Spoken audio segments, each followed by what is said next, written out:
With Super Mario Maker 2 out, it's time to look to the future and the best games that are coming to the Nintendo Switch in the second half of this year, 2020, and beyond. Of course, we're talking about games that are far into development with proper trailer reveals, and in a number of cases, gameplay reveals. Strap yourself in by liking, and if you haven't already done so, subscribe, as much has changed since E3. Now then, let's get this party started with number 10. The first game on our list is one that was announced for the Nintendo Switch since before we even knew it was going to be called the Nintendo Switch. Dragon Quest XI, Echoes of an Elusive Age, marks for a grand return of Dragon Quest to the West, as most of the series' entries have been released only in Japan. Dragon Quest XI in particular first came out last year on PS4, and oddly enough the 3DS in Japan, so the Nintendo Switch port is as late as they come.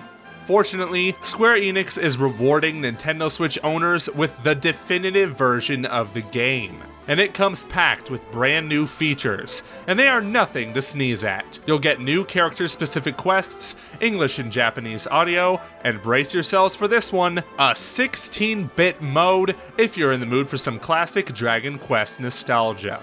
They certainly weren't kidding when they said this will be the definitive edition. In case you didn't know, Dragon Quest is one of the most important RPGs in gaming, and there is a reason why the hero made it into Super Smash Bros. Ultimate. It is an insanely popular franchise in Japan, and considering the Switch already outsold the PS4 there, we won't be surprised when the Switch version of Dragon Quest XI S sells gangbusters. I'm still not afraid of no ghost, or maybe, since I actually had the pleasure to play the demo of Luigi's Mansion 3 at this E3. And let me just say, wow, this game is a true return to form for the franchise, which is fitting since it is returning back to its console roots after a little break with Luigi's Mansion 2 Dark Moon and the Luigi's Mansion remake on the Nintendo 3DS. First and foremost, Luigi's Mansion 3 looks stunning in HD, but more importantly, vibrant, as the game franchise has finally abandoned their overused haunted mansions and replaced it with another cliché, haunted hotels. Only that this actually works way better than expected, mostly because this time not only Mario is missing, but also Toad and Princess Peach, and it's up to Luigi to explore and, in the case of the E3 gameplay demo, battle a ghost knight in armor. Prior to going into this demo during my appointment with Nintendo, I must admit that I was skeptical, but that skepticism was quickly won over with varied and fresh settings, solid gameplay, and naturally Luigi, which adds a whole new layer to puzzle solving to the game. We still have no release date for this title beyond the second half of 2019, but our bet is still on mid to late October. And if the game is as impressive as the Hotel Luigi booth was at E3, then you might see this game again in our top 10 Nintendo Switch games at the end of this year. Back in February, the core mainline RPG Pokemon game for Nintendo Switch was our number one most anticipated game. So why has it dropped down all the way to 7th place? The answer is simple. Pokemon Sword and Shield in its current state does not live up to the expectations set for a landmark Pokemon title in 2019. I can attest for this for a number of reasons, since even though this Pokemon game offers the first true open world areas in a mainline Pokemon title, the graphics seen in the wild area during the Pokemon Treehouse sessions were awful, and the E3 demo featuring the Water Gym and its leader Nessa left much to be desired. The puzzle and opponents blocking the path were total pushovers, while the fight against Nessa herself inside the stadium, where we could test out the new Dynamax mechanic, was not much better. To put it frank, Pokemon Sword and Shield is a groundbreaking title with an amazing region in Galar, which suffers due to lazy gameplay and visual design. These specifically can be summed down to a few points: the difficulty of the game, the lack of Pokemon from previous titles, lazy battle animations, and finally awful graphics in the wild area that are totally unacceptable and laughable for a game in 2019. We just hope that some of these shortcomings will be fixed in time for the launch on November 15, as we otherwise are incredibly hyped for this title and would love to see it higher on the list of our top 10 Switch games if it's even going to make it. It isn't every day a game that turns 26 years old is remade from the ground up. But since we live in the golden age of game remakes, this shouldn't come as a surprise to anyone, since Link's Awakening is a title that has definitely deserved an HD update, and is another testament to Nintendo's commitment to keep the adventures of the hero of legend in the era of dark and light alive for all foreseeable future. Even so, Link's Awakening is special for a number of reasons. For one, it was originally developed by Mario icons Shigeru Miyamoto, Takahashi Tezuka, and Yoshiaki Koizumi, and it shows with chain chomps, Goombas, and a plot that has no equal with maybe one exception. Going into the story of Link's Awakening without spoiling it is near impossible, but after being hit by lightning in a sea storm, Link is washed ashore on the island of Koholint and sets out to find out of the mysteries the island hides. One thing that's certain is that the few anime-style cutscenes will contrast dramatically from the claymation toy-like gameplay art style. But with that said, the gameplay is where it's at in Zelda, and I can confirm from my experience with the E3 demo and the Dungeon Arranger that this game will certainly live up to the expectations. Why isn't Link's Awakening higher on this list? Oh, that is simple, because there is another Zelda game coming to the Nintendo Switch. In spite of their flaws, you have to give Bethesda credit. At least they support the Nintendo Switch with some of their greatest franchises, such as The Elder Scrolls, Wolfenstein, and of course, Doom. We were floored when Doom was announced for the Switch in 2017, and now id Software, in collaboration with Panic Button, are bringing the sequel, Doom Eternal, to the portable machine. Sure, it may not look or run as good as the other platforms, but when you're slaying demons on the go, you're not going to care at all. And Doom Eternal has twice as many demons to kill as the last game. From what we've seen so far from the gameplay demos, it looks like Doom Eternal is going to make the last game look like child's play in comparison. This time, the demons have invaded Earth, and it's up to you, the Doom Slayer, to rip and tear through every last one of them, utilizing weapons new and old. Also, your fists may come in handy once in a while. If you're a fan of first-person shooters, then you owe it to yourself to put Doom Eternal on your list when it comes out on November 22nd. It is rare for us to get this excited about a new IP, but the second we saw the trailer for Astral Chain, we knew the Switch had another hit on its hands come August 30th. I mean, dude, it's another action-adventure game from Platinum. And let's face it, this is the genre they have mastered with games like Bayonetta and Nier Automata. Speaking of those games, Bayonetta creator Hideki Kamiya is a supervisor on the game, and director Takahashi Tora was the lead game designer on Nier Automata. Safe to say, Astral Chain is going to be just fine. Anyway, the game is set in a city called the Ark, where an interdimensional portal opens up to a swarm of evil aliens. The Ark police then form a police force called the Neuron to battle them head-on. In Astral Chain, you will take control of two characters at once, your human counterpart and your legion that will assist you in battles. You can choose between multiple legions for different playstyles. And fortunately, we will not have to wait long for Astral Chain, and it might be one of the best games released on the Nintendo Switch this year.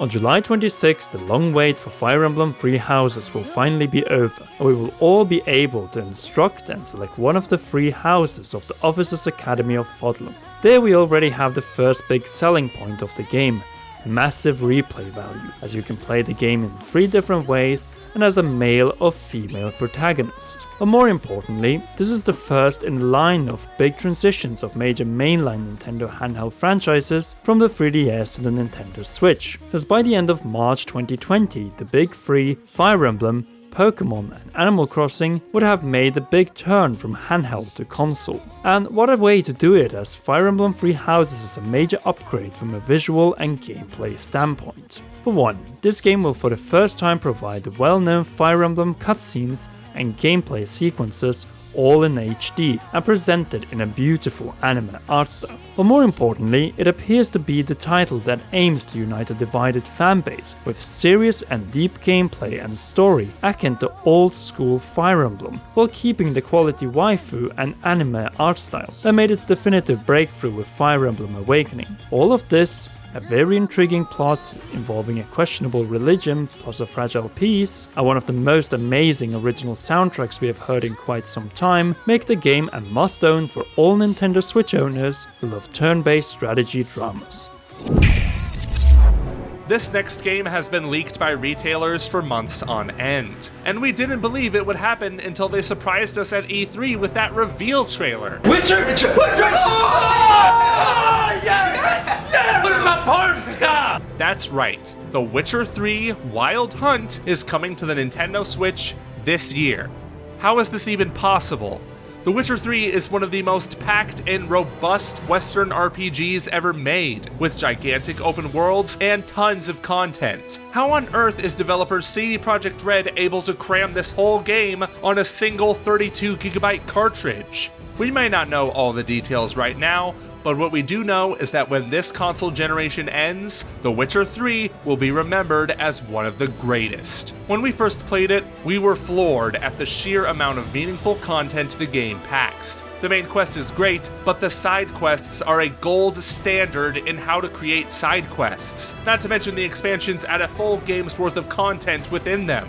Yes, this is a port of a 4-year-old game releasing at a full $60 price. But trust us when we say that you will not regret buying the Switcher 3 Wild Hunt Complete Edition on the Nintendo Switch. Finally, after all these years, we are getting the best of both worlds. A new Animal Crossing game, not just on a home console, but a handheld as well. Oh joy, oh rapture, oh no! Yeah, it's been delayed to March 2020, but when we heard that this was to ensure the developers have a good work life cycle, then we instantly forgave Nintendo. After all, Animal Crossing New Horizons is innovating the franchise in many ways, and not just with its island setting. Every square foot of the world is customizable. You can put your furniture inside your home or outside to create a campsite. You can pave the roads, put up fences, pole vault across rivers, and talk to your neighbors in traditional Animal Crossing fashion. And to top it all off, the game has a gorgeous art style, fitting for the first game on a home console in 11 years. That's pretty much how long we've been waiting for a game like Animal Crossing New Horizons, and we will just have to wait a little bit longer for it to be released on March 20th, 2020. Now then, before we move on to the rather obvious, if you know us, #1 pick, enjoy some of our honorable mentions who missed the list or are simply just too far away for now.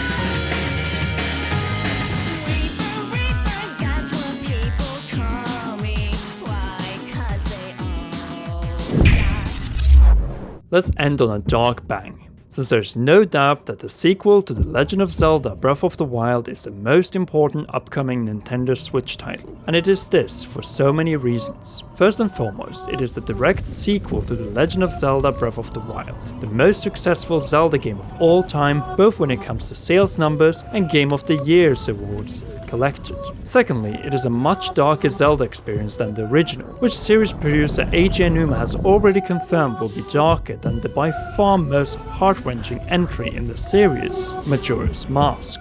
Third, it will reunite Link and Zelda with Ganondorf for the first time since 2006 Twilight Princess, and this time, Ganondorf is a mummy of his former self, and totally filled with hatred after being kept prisoner for tens of thousands of years. Fourth, it could be a launch title for a more powerful Nintendo Switch revision for holiday 2020, and thus provide better performance, resolution, frame rate, and even more detailed environments. And finally, it will provide another adventure in the world of the Era of the Wild, Hyrule, with new powers, and most likely with a way better story that will reveal so much more about this world, elaborated on overlooked factions like the ancient Zonai tribe, landmarks, and even whole areas in Breath of the Wild. With so much at stake right in front of us, get ready for some truly heartbreaking moments, and probably an extensive list of deaths, as we all know how death was constantly present and hanging over the land of Termina in Majora's Mask.